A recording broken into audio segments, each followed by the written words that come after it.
కూడా భారతదేశ ప్రధాని నరేంద్ర మోడీ గారి సారథ్యంలో ముందుకు కొనసాగింది. సో మొత్తానికి ఆపరేషన్ సింధూర్ పేరుతోని ఏదైతే జమ్మూ కాశ్మీర్కు సంబంధించి పహల్గామ్లో జరిగిన ఘటనను అందరికీ కూడా మరొకసారి యాది చేస్తూ మీరు హిందువుల ముస్లింల మతాన్ని అడిగి మరీ చంపుతున్న తీరును ఈ భారతదేశ పౌరులందరికీ చాలా నొప్పినిచ్చింది. సో దానికి ప్రతీకార చర్య అనుకోవచ్చు. ఆపరేషన్ సింధూర్ పేరుతోని యావత్తు ప్రపంచానికి భారత్ అంటే ఇది అని మరొకసారి నిరూపించే తత్వాన్ని అందరికీ బోధింపబడింది. ఎందుకంటే భారత్తో పెట్టుకుంటే ఏదైనా చేయగలదు, ఏదైనా సాధ్యం అనే విషయాన్ని చాలా స్పష్టంగా కూడా చూపించారు ప్రధాని నరేంద్ర మోడీ. ప్రధాని నరేంద్ర మోడీకి సంబంధించి గతంలో సర్జికల్ స్ట్రైక్ చేసిన సమయంలో కూడా ఆ ముందు రోజు కూడా ప్రెస్ మీట్ ఈవెంట్కు హాజరైనప్పుడు కూడా చాలా ప్రశాంతంగా ఉన్నారు.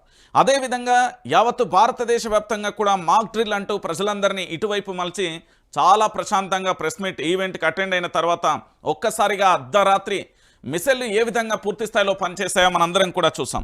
సో ఈ విధంగా చూసుకుంటూ పోతే పూర్తి స్థాయిలో కూడా జరుగుతున్న పరిణామాన్ని ఒక్కసారి కూడా పాకిస్తాన్కు సంబంధించి ఇప్పటికీ కూడా కోలుకోవడం చాలా కష్టమే అనే విషయాన్ని కూడా మనం చూస్తున్నాం. సరే, మొత్తానికి ఏది ఏమైనప్పటికీ కూడా పాకిస్తాన్కి సంబంధించి అడపా దడపా కాకుండా పూర్తి స్థాయిలో కూడా పంచాయతీ అనేది తారాస్థాయికి చేరింది అనే విషయాన్ని అయితే మనం చూస్తున్నాం. అసలు ఏం జరిగింది నిన్నటి రోజున పూర్తి స్థాయిలో జరిగిన పరిణామం ఏంటి, అసలు ఏం జరిగింది అనేది ఒకసారి చూసే ప్రయత్నం అయితే చేద్దాం. ఒక్కసారి ఈ యొక్క ఫోటోను చూడండి. సింధూర్ అంటే భారత్ అన్నట్టుగా మహిళా నారీల శక్తి ఏమాత్రం తక్కువ కాదు అంటూ నిరూపించడానికి ఇందులో ప్రధానంగా కూడా నిన్న ఏదైతే ఆర్మీకి సంబంధించి వాళ్ళు ప్రెస్ మీట్ పెట్టిలో దాంట్లో ముఖ్యంగా కూడా ఇద్దరు నారీ మనుల చేత పూర్తి స్థాయిలో పెట్టిన పరిస్థితి కనబడుతుంది. దాడి వివరాలను వివరిస్తూ పూర్తి స్థాయిలో కూడా వ్యోమికా సింగ్ అదేవిధంగా ఆర్మీ కర్నల్ సోఫియా ఖురేషీకి సంబంధించి వీళ్ళిద్దరూ పూర్తి స్థాయిలో కూడా నారీ శక్తి తక్కువేమీ కాదు అంటూ కూడా సంచలనంగా మారిపోయింది ప్రపంచవ్యాప్తంగా అనేది అందరికీ తెలిసిన విషయమే. రైట్, అసలు ఏం జరిగింది ఒకసారి చూద్దాం. 25 నిమిషాలు 24 మిసైళ్లు, 9 ఉగ్ర స్థావరాలు, 80 మంది ముష్కరుల మృతి. పూర్తి స్థాయిలో కూడా నిన్న జరిగిన సంఘటన అర్ధరాత్రి తెల్లవారుజామున జరిగినప్పుడు 25 నిమిషాలు 24 మిసైళ్లు, 9 స్థావరాల మీద 80 మంది ముష్కరులు కూడా మృతి చెందిన సంఘటన మనం చూస్తున్నాం. ఇక పరాక్రమ సింధూరం అంటూ కూడా చూడొచ్చు. పహల్గామ్కు ప్రతీకారం, అసలు బాసిన బిడ్డల కోసం అమ్మ భారతి అగ్నివర్షం. ఈ పరాక్రమ సింధూరం ఆరని చిచ్చుకు ఆజ్యం పోసిన అసుర ఘనంపై రౌద్ర నేత్రం. ఈ శస్త్ర సింధూరం నెత్తిటి గాయం మరవలేనిది, బదులిచ్చిన బాంధూకం ఈ ఆపరేషన్ సింధూరం అంటూ కూడా చూడొచ్చు.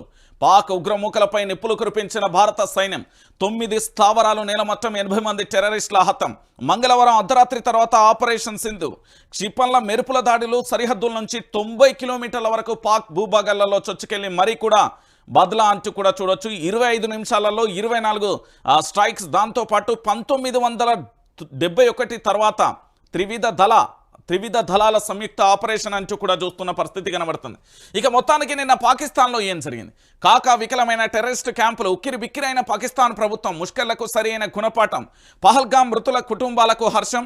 ఇక భారత సైన్యం ధైర్య సాహసాలకు జైజేలు, పలుచోట్ల జనం సంబరాలు, సైనిక దాడిపై ప్రపంచ దేశాలతో సంప్రదింపులు, దౌత్య చర్చలలో ఢిల్లీ బీసీ, దేశవ్యాప్తంగా హై అలర్ట్, ఆపరేషన్ అభ్యాస్ పేరిట మాక్ డ్రిల్ సక్సెస్ అంటూ కూడా చూస్తున్న అంశాన్ని అయితే చూడొచ్చు. మొత్తానికి ఆపరేషన్కు సంబంధించి ఆపరేషన్ సింధూర్ వ్యవహారంలో పూర్తి స్థాయిలో కూడా ఒక్కసారిగా ప్రపంచవ్యాప్తంగా అన్ని దేశాలు కూడా ఒక్కసారిగా అలర్ట్ అయిన పరిస్థితి చూస్తున్నారు. భారత్ ఏం చేయబోతుంది, భారత్కు సంబంధించిన వ్యూహాలు ఏ విధంగా ఉండబోతున్నాయి. ఇక్కడ త్రివిధ దళాలు కలిసి ఏకదాటిలో కేవలం 24 నిమిషాలలో పూర్తి స్థాయిలో కూడా 25 నిమిషాలలో 24 స్ట్రైక్లను పూర్తి స్థాయిలో ఎక్కడికక్కడ పూర్తి స్థాయిలో కూడా మిసైళ్లను ప్రయోగించిన పరిస్థితి అయితే మనం చూస్తున్నాం. సో మొత్తానికి సింధూరం నొదుటున దిద్దే తిలకం, పాపిట పెడితే సౌభాగ్యం. అదే సింధూరం ఇండియన్ ఆర్మీ దిద్దుకుంటే అది వీర తిలకం అంటూ కూడా చూడొచ్చు. మొత్తానికి భారత సేన పరాక్రమ కాలిక అయింది. ఇక పహల్గామ్లో ఏప్రిల్ 22న 26 మందిని ఊచకోత కోసిన ఉగ్రమూకలకు వెన్ను విరిచింది. సరిగ్గా 15 రోజులకు బదలా తీర్చుకుంది. మంగళవారం నడి రాత్రి తర్వాత మెరుపు దాడితో భారత్ ఆటంకవాదులను అంతు చూసింది. పాక్ భూభాగంలోకి వెళ్లి మరీ క్షిపణులతో విరుచుకుపడింది. ఉగ్ర సామ్రాజ్యపు ఆయుపత్తు మీద చావు దెబ్బకొచ్చింది. పాక్ పీచుమనిపించింది. ఇక పహల్గామ్లో ఆడబిడ్డలను కోల్పోయిన మాంగళ్యానికి ఉగ్రవాదుల రుధిదారాల మధ్య తీర్చుకున్న ఈ ప్రతీకారానికి పెట్టిన పేరే ఆపరేషన్ సింధూర్. ఉన్మాదుల దాడి మహిళలకు కన్నీళ్లనే మిగిల్చింది. దానికి అదే నారీ శక్తితో భారత్ బదిలిచ్చింది. శస్త్ర బలగాల మీడియా బ్రీఫింగ్కు మహిళా సైనిక అధికారులే నేతృత్వం వహించడం ఆపరేషన్ సింధూర్ను మరింత సార్థకతం చేసింది. ఉగ్రమూకల్ని సైన్యం ఎలా మట్టుబెట్టిందో army colonel Sofiya Qureshi, wing commander Vyomika Singh ఇక మీడియాకు వివరిస్తుంటే సైనిక దుస్తులలో ఆది పరాశక్తులు కనిపించారు. సైన్యం సాహసానికి దేశం జైజేలు పలికింది. సంఘీభావం సందేశాలతో మాధ్యమాలన్నీ కూడా హోరెత్తిన పరిస్థితి కనబడుతుంది. అయితే కథ ముగియలేదు. సరిహద్దు వెంబడి కవ్వింపులు ఆగలేదు.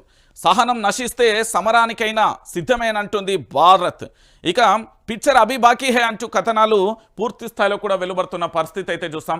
సో మొత్తానికి మనందరం కూడా చూస్తున్న పరిస్థితి కనబడుతుంది. ఏం జరుగుతుంది, ఎలా ఉండబోతుంది, అసలు ఏం జరుగుతుంది, ఎలా ఉంది అనే అంశాన్ని కూడా మనం చూడొచ్చు. ఇప్పటికే భారతదేశ వ్యాప్తంగా కూడా జరుగుతున్న ప్రతి అంశాన్ని కూడా మనం చూస్తాం. వాస్తవానికి ఇక్కడ దేశవ్యాప్తంగా కూడా ఒక అంశం చర్చనీయాంశంగా మారుతున్న పరిణామం అయితే మనందరం కూడా చూడొచ్చు. అసలు ఏం జరుగుతుంది, ఎట్లుంది, ఏంటి అనేది మనందరం ఇప్పటికే చూస్తున్న పరిస్థితి కనబడుతుంది. అంటే ప్రధాని నరేంద్ర మోడీ గారి సారథ్యంలో జరుగుతున్న ఈ ఏదైతే పాకిస్తాన్లో ఉగ్రవాదులకు ఆశ్రయం ఇచ్చిన ఉగ్ర స్థావరాల మీద ఒక్కసారిగా ఉలిక్కి పడేలా చేసి ఉగ్రమూకలకు ఏంది అంటే బిక్కుబిక్కుమంటూ ప్రాణాలు అరిచేతిలో పెట్టుకోవాల్సిన పరిస్థితి ఏర్పడింది. ఇది ప్రధాని నరేంద్ర మోడీ తెలుసుకుంటే యావత్ భారతావన్ని ఏ విధంగా రక్షిస్తాడో కూడా చూసిన పరిస్థితి కనబడుతుంది. గతంలో కూడా మనం చూసాం సర్జికల్ స్ట్రైక్ పేరు మీద కానీ తర్వాత జరిగిన పరిణామాలన్నీ కూడా మనం చూస్తూనే ఉన్నాం. మొత్తానికి ఆపరేషన్ సింధూర్ పేరుతో చేసిన యుద్ధం అయితే సక్సెస్ అయింది అని చెప్పడంలో ఎలాంటి డౌటు లేదు. ఎందుకంటే పూర్తి స్థాయిలో కూడా జరుగుతున్న పరిణామాలకు సంబంధించి అసలు ఏం జరుగుతుంది, ఎట్లుండబోతుంది అనేది కూడా మనం చూసే ప్రయత్నం అయితే చేశాం. సో వాస్తవానికి ఇక్కడ జరుగుతున్న పరిణామంతో పాటు ఏం జరిగింది అనేది కూడా ఒకసారి మనం లోతుగా చర్చించే ప్రయత్నం అయితే చేద్దాం. సో మొత్తానికి ఏం జరుగుతున్నది, ఏం కథ అనేది వాస్తవ కోణాలకు సంబంధించి చూసే ప్రయత్నం అయితే చూస్తే అసలు ఏం జరిగింది అనేది చూద్దాం. ఒకసారి ఇక్కడ చూడొచ్చు అసలు ఎక్కడెక్కడ స్థావరాల మీద నిన్న పూర్తిగా దాడి జరిగింది అనేది కూడా చూడొచ్చు. సో 9 స్థావరాల మీద జరిగింది. పాకిస్తాన్కు సంబంధించి ఇండియా బార్డర్ నుండి పూర్తి స్థాయిలో కూడా 90 కిలోమీటర్ల లోపలికి వెళ్ళి పూర్తి స్థాయిలో కొన్ని చోట్ల 10 కిలోమీటర్ల మొదలుకొని మరికొన్ని చోట్ల పూర్తి స్థాయిలో 100 కిలోమీటర్ల వరకు లోపలికి వెళ్ళిన పరిస్థితి అయితే కనబడుతుంది. సో మొత్తానికి ఇక్కడ మీకు కనబడుతున్న పిక్చర్కు సంబంధించి ఇదంతా చూడొచ్చు. ఇదంతా పాకిస్తాన్కు సంబంధించింది, ఇటు పూర్తి స్థాయిలో భారత్కు సంబంధించింది. ఒకసారి ఇక్కడ చూద్దాం. మొట్టమొదటిసారిగా పూర్తి స్థాయిలో ప్రయోగించింది జైషే ఆపరేషన్ హెడ్ క్వార్టర్ను. ఇది సరిహద్దు దూరం నుండి దాదాపుగా 100 కిలోమీటర్ల దూరంలో ఉంటుంది. దీనికి సంబంధించి జైషే ఆపరేషన్ హెడ్ క్వార్టర్కు సంబంధించి పూర్తి స్థాయిలో కూడా చేశారు.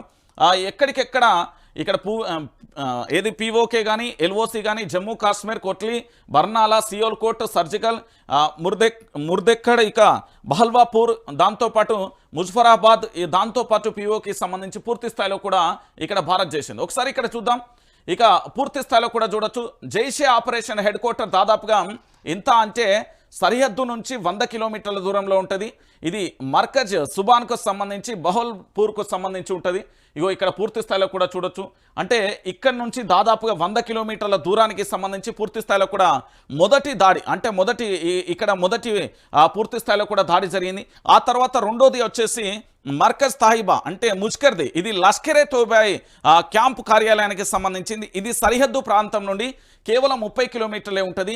ఇక్కడ బహల్వాపూర్కు సంబంధించి పూర్తి స్థాయిలో 100 కిలోమీటర్లు ఉంటుంది. ఇక్కడ జైషే మహమ్మద్కు సంబంధించి హెడ్ క్వార్టర్కు సంబంధించి ఉంటుంది. ఇక్కడ పూర్తి స్థాయిలో దాదాపుగా 100 కిలోమీటర్ల భారత్ నుంచి పాక్ భూభాగంలోకి 100 కిలోమీటర్ల దూరం వెళ్ళింది. దాంతోపాటు ఇటు మర్కజ్ తాయిబా అంటే ఇది లష్కరే తోబాయ్కు సంబంధించి మీరు ఉగ్రవాదుల దాడులకు ఎక్కువగా కూడా మనం చూస్తే పూర్తి స్థాయిలో ఎక్కడికి వెళ్ళినా ప్రపంచవ్యాప్తంగా కూడా లష్కరే తోబాయ్లకు సంబంధించిన ఉగ్రమూకల దాడులు ఎక్కువగా కనిపిస్తాయి. వాళ్ళ యొక్క హెడ్ క్వార్టర్కు సంబంధించి కేవలం భారత్ నుంచి పాకిస్తాన్లో ఉన్న కేవలం 30 కిలోమీటర్ల దూరం మాత్రమే ఉంటుంది. దీని తర్వాత ఇక్కడ రెండో దాడి జరిగింది. దాని తర్వాత మీరు మూడోది చూడొచ్చు. ఇది త్రేహికలా అంటే సర్జికల్ క్యాంప్కి సంబంధించి ఇది జైషే మహమ్మద్కి రవాణా క్యాంప్ కార్యాలయం. ఇది కేవలం మన సరిహద్దు ప్రాంతానికి 8 కిలోమీటర్లు మాత్రమే ఉంటుంది. ఈ 8 కిలోమీటర్లకు సంబంధించి ఏం చేస్తారంటే పాకిస్తాన్లో ట్రైనీ అయిన ఉగ్రవాదులు అంటే ఉగ్రవాదులను పూర్తి స్థాయిలో కూడా రవాణా చేయడానికి ఏర్పడిన స్థావరం పేరే ఇక్కడ పూర్తి స్థాయిలో జైషే మహమ్మద్కు సంబంధించి రవాణా క్యాంప్ కార్యాలయం, దీని పేరు సర్జల్ క్యాంప్ అంటారు. ఈ సర్జల్ క్యాంప్కు సంబంధించి భారత్కు దీనికి సరిహద్దు ప్రాంతానికి కేవలం 8 కిలోమీటర్లు మాత్రమే ఉంటుంది. ఈ 8 కిలోమీటర్లలో పూర్తి స్థాయిలో కూడా ఏంది అంటే ఉగ్రవాదులను ఇక్కడ నుండి రవాణా చేయడానికి దీన్ని ఉపయోగిస్తారు. దీని భారత్ నుంచి 8 కిలోమీటర్లు, ఇది పాక్ భూభాగంలో ఉంటుంది. దీంట్లో థర్డ్ ఆపరేషన్ చేస్తారు. దాంతోపాటు సియల్కోట, ఈ సియల్కోట గురించి పెద్దగా చెప్పాల్సిన అవసరం లేదు, ఎందుకంటే ఇది చాలామందికి తెలిసిందే. ఇది హిజూబల్కు సంబంధించి టెర్రర్ ఫోర్ట్, అంటే సరిహద్దు నుంచి కేవలం 15 కిలోమీటర్లు మాత్రమే ఉంటుంది. ఇక్కడ ప్రధానంగా కూడా మనందరం చూసుకుంటే కూడా వీళ్ళు పూర్తిగా కూడా అంటే మందుగుండు సామాగ్రి కానీ ఇతరత్ర ఇక్కడ నిల్వ చేస్తూ, దాంతోపాటుగా ఈ హిబూబ్లకు సంబంధించి పూర్తి స్థాయిలో కూడా అటాక్స్ ఎక్కడ చేయాలి, ఎక్కడెక్కడ చేయాలి ఏంటి అనేది ప్లాన్ కూడా ఇక్కడ నుంచే జరుగుతుంది అనే అంశానికి సంబంధించి చూడొచ్చు. దాంతోపాటు 5th అంశం మర్కజ్ అల్లాహే హదీద్ బర్నాలకు సంబంధించి, ఇది లష్కరే తోయిబాకు సంబంధించిన ఆయుధగారం. ఇది సరిహద్దుకు కేవలం 10 కిలోమీటర్లు మాత్రమే ఉంటుంది. మీరందరూ కూడా చాలా స్పష్టంగా చూడొచ్చు. ఇది బర్నాకు సంబంధించి కేవలం ఇక్కడ నుంచి కేవలం ఇక్కడి వరకు కేవలం 10 కిలోమీటర్ల డిస్టెన్స్లోనే ఉంటుంది. కానీ ఇక్కడ ఏంది అంటే అత్యంత బాధాకరమైన విషయం ఏంటంటే భారతదేశానికి కేవలం 10 కిలోమీటర్లకు మాత్రమే దూరంలో ఉంటుంది. కానీ పాకిస్తాన్లో మందుగుడ్డు సామాగ్రి, దాంతోపాటు ఆయుధ కారాగారం మొత్తం కూడా ఇక్కడనే ఉంటుంది. అంటే కేవలం మన సరిహద్దుకు 10 కిలోమీటర్ల దూరంలోనే ఉంటుంది. కానీ మొత్తం అంటే ఈ పాకిస్తాన్లో ఉండే ఉగ్రమూకలు, ఉగ్రస్థావరాలు అన్నింటికీ కూడా సరఫరా అయ్యేది ఇక్కడ నుంచే.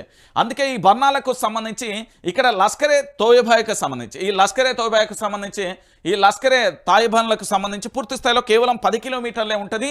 ఇక్కడ పూర్తి స్థాయిలో వీళ్ళు ఏం చేస్తారంటే ఆయుధగారంగా, అంటే పూర్తి స్థాయిలో కూడా ఎప్పుడైనా భారత్ కానీ యుద్ధాలు వచ్చినప్పుడు కానీ ఉగ్రముఖలు భారతదేశంలో ప్రవేశించడం కానీ ఏదైనా అల్లర్లు సృష్టించడం కానీ వాళ్ళు భీకరంగా మన హిందువుల మీద మొన్న జరిగిన దాడికి కానీ ఇక్కడ నుండే మందుగుడు సామాగ్రి కానీ ఆయుధగారంగా, అంటే ఆయుధాలన్నీ ఇక్కడే నిల్వ చేయబడతాయి. కేవలం ఇది భారత్కు 10 కిలోమీటర్ల దూరంలోనే ఉంటుంది.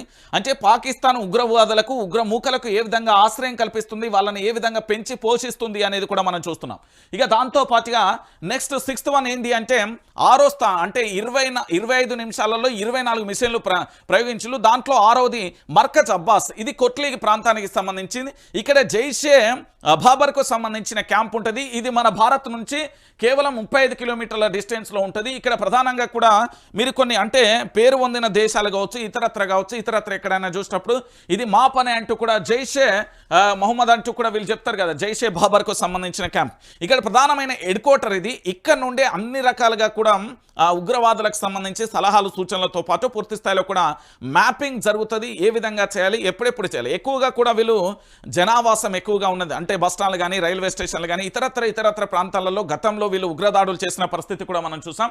ఇక దీంతో పాటుగా 6th మిసైల్కు సంబంధించి చూస్తాం. ఇక 7th మిసైల్ ఇది మర్కజ్ రహీల్ షహీద్కు సంబంధించి, ఈ మర్కర్ రహీల్ షహీద్కు సంబంధించి ఇది కూడా కొట్లీ ప్రాంతంలోనే ఉంటుంది. ఇది హిజూబల్ ముజాహిద్దీన్కు సంబంధించిన శిబిరం. ఇది సరిహద్దు ప్రాంతానికి కేవలం 35 కిలోమీటర్ల మాత్రమే ఉంటుంది. ఈ క్యాంప్ కార్యాలయానికి సంబంధించి ప్రధానంగా కూడా మనం చూస్తే ఈ మర్కజ్ రహీల్ షహీద్దునికి సంబంధించి కొట్లీ ప్రాంతానికి సంబంధించి పక్కనే ఉంటుంది. ఇక్కడ ప్రధానంగా కూడా ఈ ఉగ్రమూకలు అన్నింటికి సంబంధించి ఇవన్నీ కూడా అంటే ఒక్కొక్క స్థావరం ఒక్కొక్క రకాన్ని ప్రాధాన్యత సంతరించుకుంది ఈ పాకిస్తాన్. ఏంటి అంటే ఒక కాడ ఉగ్రవాదులకు సంబంధించి ఆశ్రయం కల్పించడం, ఒక కాడ హెడ్ క్వార్టర్ ఉండడం, మరో చోట ఉగ్రవాదులకు సంబంధించిన ఆయుధ కారాగారం ఉండడం, ఇంకొక చోట వాళ్ళని రవాణా చేయడానికి, ఇంకొక చోట మ్యాపింగ్ చేయడానికి. అంటే ఉగ్రవాద సంస్థలన్నీ కూడా డిఫరెంట్ వేరు పేర్లు ఉన్నప్పటికీ కూడా వాళ్ళందరూ కూడా ఈ ఉగ్రవాద మూకలన్నీ కూడా కేవలం మీరు మన భారతదేశానికి సంబంధించి పూర్తి స్థలం సుమారుగా ఒక కేవలం 50 కిలోమీటర్ల మేరనే 8 క్యాంప్ కార్యాలు ఉన్నాయి. అంటే 50 కిలోమీటర్లు కాదు, బహుశా 35 ఫైనల్గా 35 లేదా 40 కిలోమీటర్ల లోపే వీళ్ళందరూ ఉగ్రస్థావరాలు ఉన్నాయి. అంటే పాకిస్తాన్ ఎంత దారుణంగా కూడా ఉగ్రమూకలను పెంచి పోషిస్తుంది అని చెప్పడానికి ఒక ప్రధానమైన కారణం. ఇక 8th వన్ ఇది అందరికీ తెలుసు, ఎందుకంటే దీని పేరు పెద్దగా చెప్పాల్సిన అవసరం లేదు. ఇది ముజాఫరాబాద్లో ఉంటుంది. షైవాయిం నల్లాకు సంబంధించి, అంటే ఇది లష్కరే తాయిబాలకు సంబంధించి ట్రైనింగ్ క్యాంప్. గతంలో మనం సోషల్ మీడియా మాధ్యమాలలో కానీ ఇతరత్ర చూసినప్పుడు లష్కర్ తోయిబాకు సంబంధించి ట్రైనింగ్ క్యాంప్ కార్యాలయాన్ని ట్రైనింగ్ ఇస్తున్నారు అంటూ మనం గతంలో చాలా సందర్భాలలో సోషల్ మాధ్యమాలలో చూసి ఉంటాం. అంటే ఉగ్రవాదులకు కీలకంగా కూడా ట్రైనింగ్ ఇచ్చే స్థావరం ఇది. ఇక్కడ ఇక్కడ షైవాయ్ నల్లాకు సంబంధించి అంటే ముజఫరాబాద్కు సంబంధించి ఇక్కడ లష్కరే తాయిబాలకు సంబంధించి ట్రైనింగ్ ఇస్తారు. ఇది భారత్ సరిహద్దుకు కేవలం 30 కిలోమీటర్లు మాత్రమే ఉంటుంది. ఈ 30 కిలోమీటర్లు మాత్రమే ఉంటుంది. ఇక్కడ ఇంకొక బాధాకరమైన విషయం ఏంటంటే ఈ పక్కనే కూడా జనావాసాలకు సంబంధించిన స్థావరాలు కూడా ఉండే అవకాశం ఉంది అని కూడా నేను చెప్పిన పరిస్థితి కనబడుతుంది. దాంతోపాటు ఇక 91 సైద్నల్లా బిలాల్కు సంబంధించి కూడా మనం చూసాం. ఇక్కడ ఏంది అంటే ముజఫరాబాద్కు సంబంధించి కేవలం దీని పక్కనే ఉంటుందండి. ఈ లష్కరే తోయిబాయ్ ట్రైనింగ్ క్యాంప్ కార్యాలయం ఏదైతే మన భారత్కు 30 కిలోమీటర్లు ఉంటుందో దాని పక్కనే ఇది ఉంటుంది. ఇది జైషే మహమ్మద్కు సంబంధించిన రవాణా క్యాంప్ కార్యాలయంగా పనిచేస్తుంది. ఎందుకంటే సరిహద్దుకు సంబంధించి 30 కిలోమీటర్లు ఉంటాయి. అంటే ఈ పాకిస్తాన్కు సంబంధించిన ఉగ్రమూకలన్నీ కూడా మీరందరూ కూడా ఆలోచించండి.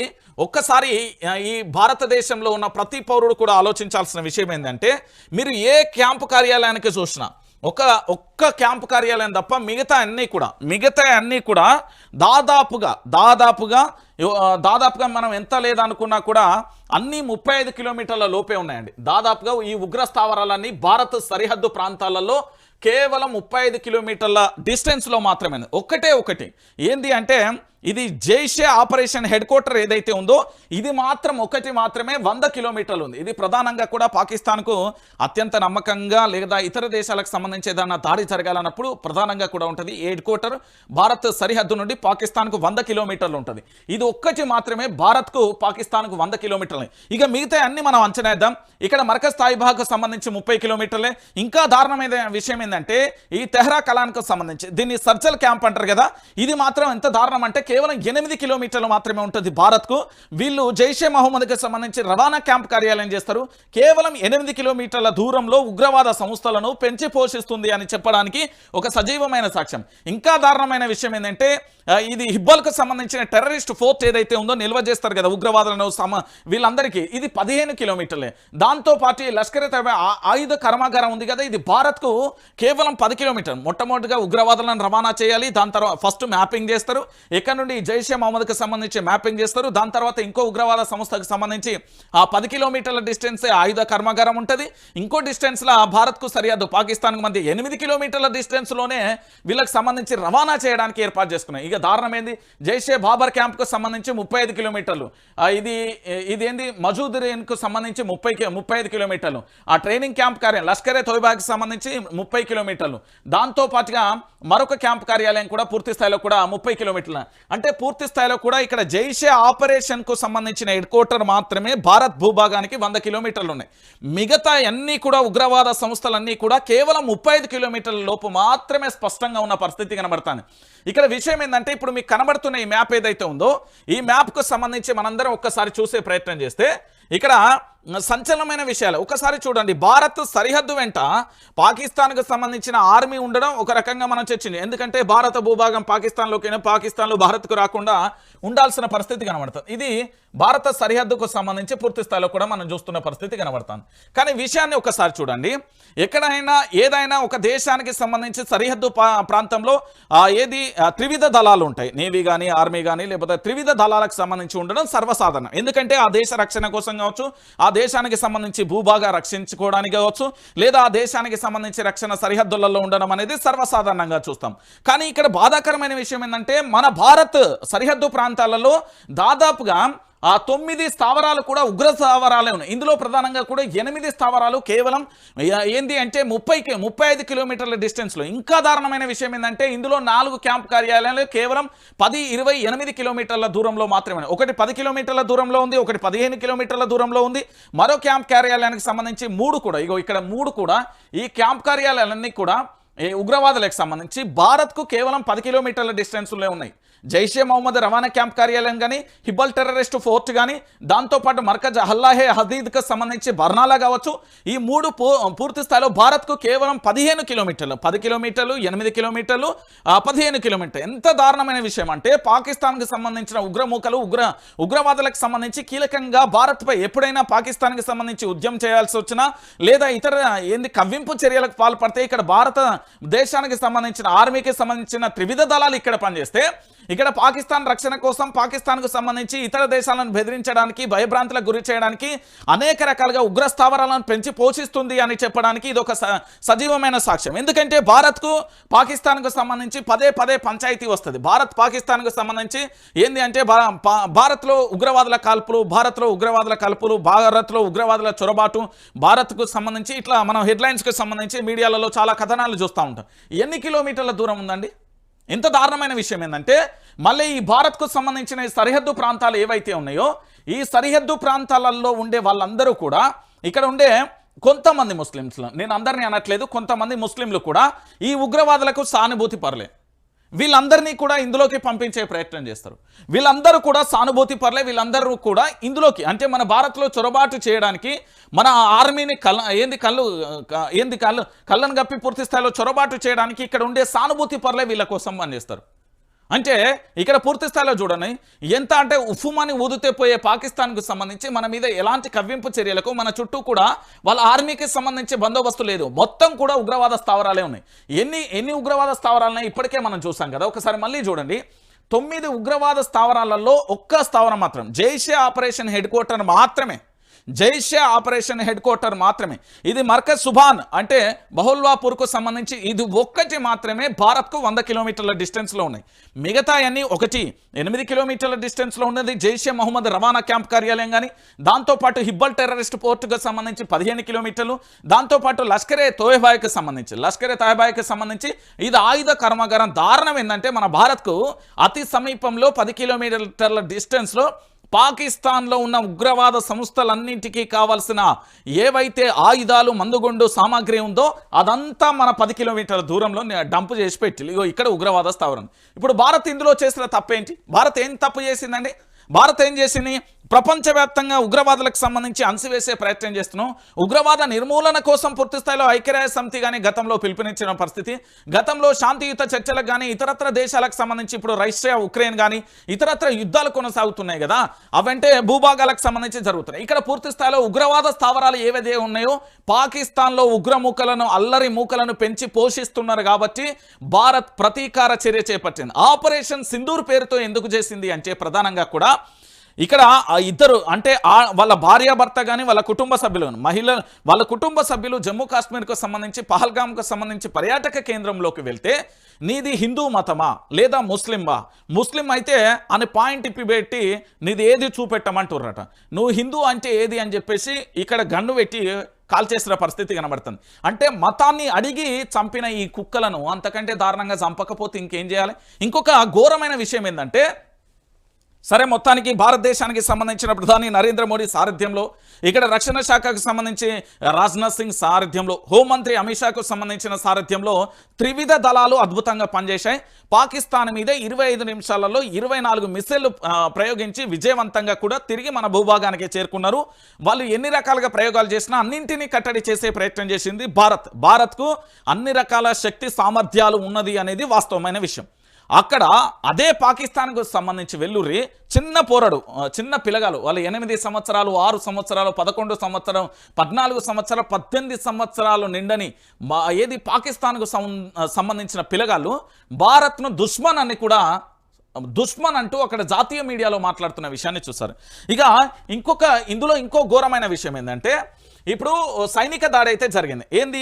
ఆపరేషన్ సింధూర్ పేరుతోనే సైనిక దాడి జరిగిన తర్వాత దాదాపుగా 9 ఉగ్రవాద స్థావరాలకు సంబంధించి జరిగితే ఈ పాకిస్తాన్కు సంబంధించి లేదు మేము ఉగ్రవాద స్థావరాలను పెంచి పోషించడం లేదు, మా దగ్గర ఉగ్రవాదులే లేరు అని ప్రపంచవ్యాప్తంగా అనేక దేశాలకు సంబంధించి భేటీ అయిన చాలా సందర్భాలలో ఇదే పాకిస్తాన్ నేను ఉగ్రవాద సంస్థలను ఎక్కడా పెంచి పోషిస్తలేనని చెప్పింది. మరి 9 స్థావరాల మీద భారత్ పూర్తి స్థాయిలో కూడా మిసైళ్ల దాడి చేస్తే ఈ 25 నిమిషాలలో 24 చేసింది కదా. ఇక్కడ పూర్తి స్థాయిలో కూడా త్రివిధ దళాలకు సంబంధించి ఇక్కడ చేసినప్పుడు పూర్తిగా కూడా ఎంత దారుణమైన విషయం అంటే ఏది ఇక్కడ మరో అంశం కూడా ఇప్పుడే అందుతుంది. ఇక్కడ బాధాకరమైన విషయం ఏంటంటే మన భారత్కు సంబంధించి బ్రేకింగ్ న్యూస్ ఏంటంటే భారత్ దాడులతో అమాయకులను చంపేస్తుంది పాకిస్తాన్. భారత్ దాడులతో పాక్ పిచ్చెక్కినట్లుగా వివరిస్తుంది. ఎల్ఓసికి సమీపంలోని పూంచ్ పట్టణంపై మొరాట్కు సంబంధించిన షెల్లింగ్ బుల్లెట్లతో విరుచుకుపడింది. అమాయకులను లక్ష్యంగా చేసుకుని ఉద్వాంసానికి పాల్పడుతుంది. మృతులలో చిన్నారులు సైతం ఉన్నట్టుగా తెలుస్తుంది. కొందరు తలలు పగిలి చేతులు కాళ్ళు కోల్పోయిన విజువల్స్ చాలా భయంకరంగా ఉన్నాయి. భారత్ పాక్ ఆర్మీకి తగిన బుద్ధి చెప్పాలని కోరుతూ ఏంది అంటే పూర్తి స్థాయిలో కూడా అక్కడి ఎల్ఓసికి సంబంధించిన సమీప ప్రాంతంలోని పూంచ్ పట్టణానికి సంబంధించిన ప్రాంత బిడ్డలు కూడా అక్కడ పూర్తి స్థాయిలో కూడా ఆర్తనాదాలు చేస్తున్నట్టుగా తెలుస్తుంది.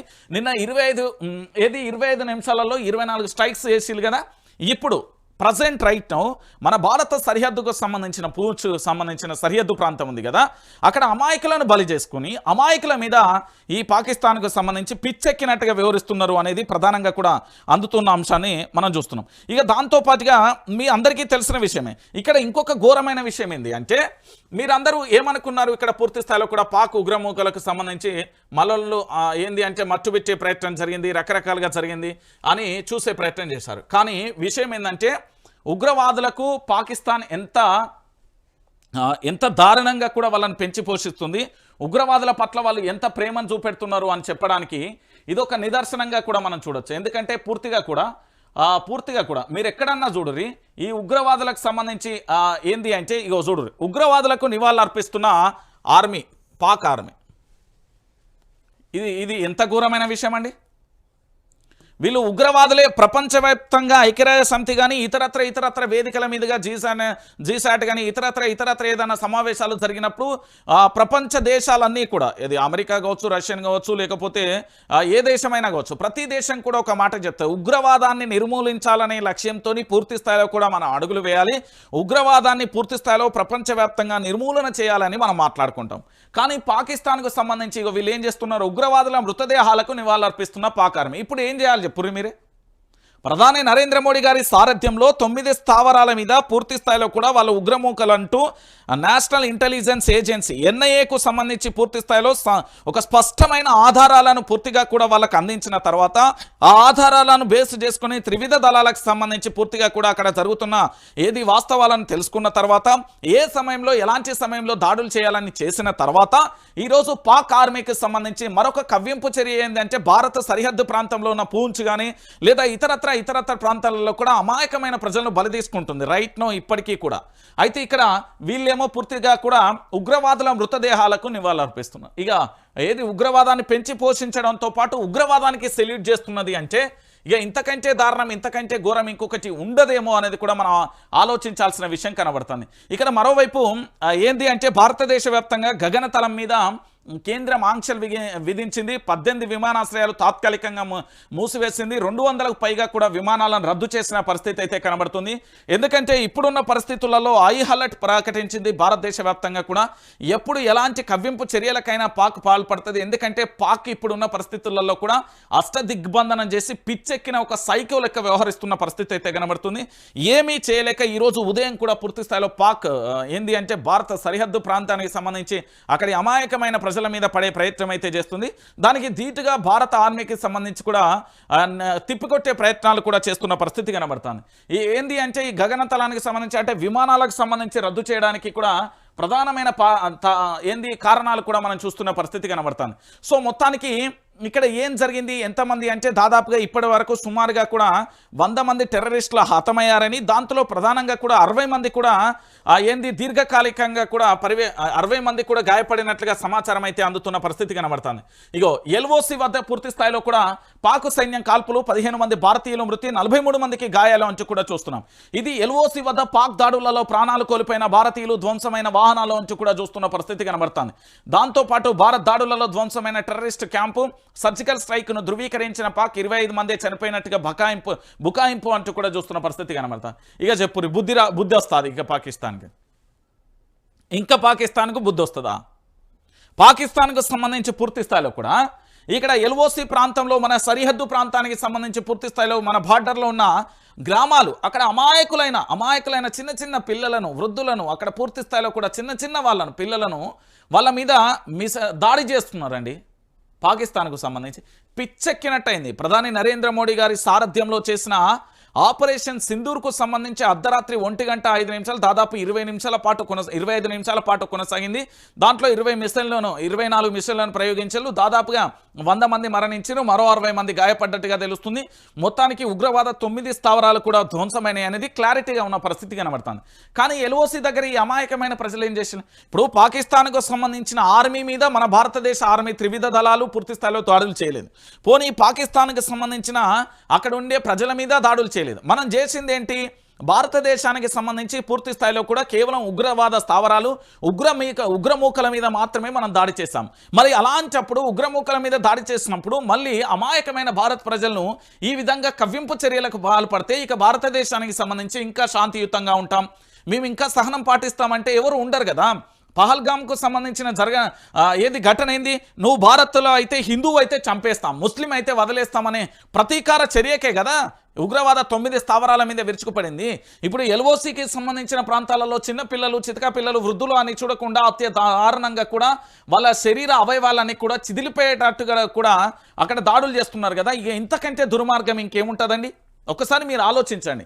ఈ ఉగ్రవాద కవ్వింపు చర్యలకు సంబంధించి పాక్ పడుతున్న ఈ అంశానికి సంబంధించి కూడా మనం చూస్తున్నాం. ఇక దాంతోపాటు ప్రధానంగా కూడా ఇక్కడ మరొక అంశాన్ని కూడా ప్రతి రక్తపు బొట్టుకు భారత్పై ప్రతీకారం తీర్చుకుంటాం, పాక్ ప్రధాని వెల్లడి, సైన్యానికి ఫ్రీ హ్యాండ్ అంటూ కూడా చేస్తున్న పరిస్థితి. పాక్ మళ్ళీ ఉద్రిక్తలు పెంచితే ప్రతీకారానికి భారత్ సిద్ధం. ఇక జాతీయ భద్రతా సలహాదారు అజిత్ దోవల్ అంటూ కూడా మనం చూస్తున్న పరిస్థితి కనబడుతుంది. అయితే ఇక్కడ ఆలోచించాల్సిన విషయం ఇది. వీళ్ళు ఏమంటున్నారు అంటే వాళ్ళ ప్రతి రక్తపు బొట్టుకు భారత్పై ప్రతీకార చర్యకు తీసుకుంటాం. నిజంగా కూడా మన దేశానికి సంబంధించి ఒక 3 అంశాలు మనం మాట్లాడుకోవాలి. ఇప్పుడు కూడా మాట్లాడుకోకపోతే ఇది ఏది కరెక్ట్ కాదు. ఒకటి, మన దేశానికి సంబంధించి ఏది అక్రమంగా వలస వచ్చిన పాకిస్తాన్లో ఎల్లగొచ్చారు.